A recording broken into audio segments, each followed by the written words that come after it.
Hello बच्चों, let's read the question.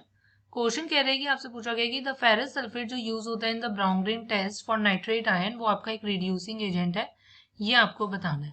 सो बच्चों, सबसे पहले हमें ये क्वेश्चन करने के लिए सबसे पहले हमें की कॉन्सेप्ट समझना होगा इस क्वेश्चन का। की कॉन्सेप्ट आपका लाया करेगा कि हमें ये पता होना चाहिए कि what is your reducing agent. अगर मैं रिड्यूसिंग एजेंट की बात करती हूँ, एक रिड्यूसिंग एजेंट आपका वो होता है जो आपका दूसरों का बेसिकली क्या कराएगा, रिडक्शन कॉज कराएगा, राइट। मतलब कॉजेज रिडक्शन बेसिकली, एंड खुद का बेसिकली क्या होता है, ऑक्सीडेशन। इटसेल्फ वो अंडरगो करेगा ऑक्सीडेशन। रिडक्शन मतलब gain of electrons and oxidation मतलब लॉस ऑफ इलेक्ट्रॉन्स। अब आपको ये पता होना चाहिए कि नेक्स्ट अगर मैं बात करती हूँ, हमें ये पता होना चाहिए कि what is your brown ring test.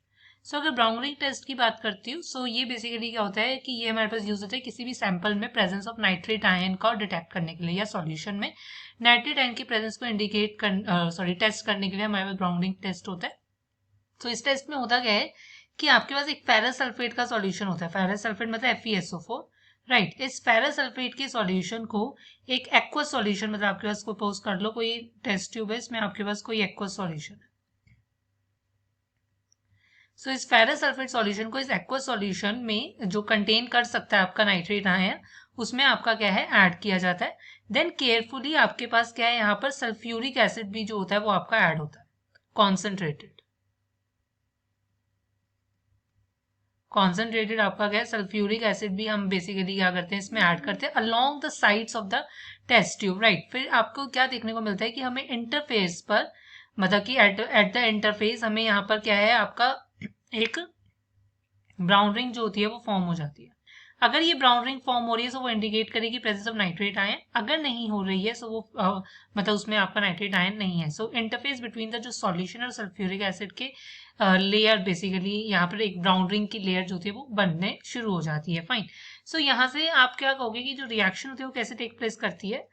NO3 negative जो होगा सॉल्यूशन में वो आपका इस फेरस सल्फेट के साथ रिएक्ट करेगा in the presence of acidic conditions. Concentrated sulphuric acid भी अगर हमने डाला है हमारे पास बन जाता है NO plus 3Fe3 positive plus आपके पास क्या है, वाटर। आप देख सकते हो कि यहाँ पर Fe2 पॉजिटिव जो है वो कन्वर्ट हो रहा है Fe3 पॉजिटिव, मतलब उसका खुद का क्या हो रहा है, ऑक्सीडेशन। वो दूसरे का क्या करा रहा है, रिडक्शन, क्योंकि यहाँ पर नाइट्रोजन जो है वो +5 में है, बट यहाँ पर नाइट्रोजन जो है वो +2 में है। नाइट्रोजन का रिडक्शन हो रहा है, राइट। मतलब आपका Fe2 पॉजिटिव जो है वो एक्ट कर रहा है एज योर रिड्यूसिंग एजेंट। मतलब Fe2 positive basically ferrous sulphate से ही हमें ये आयंस मिलेंगे, राइट।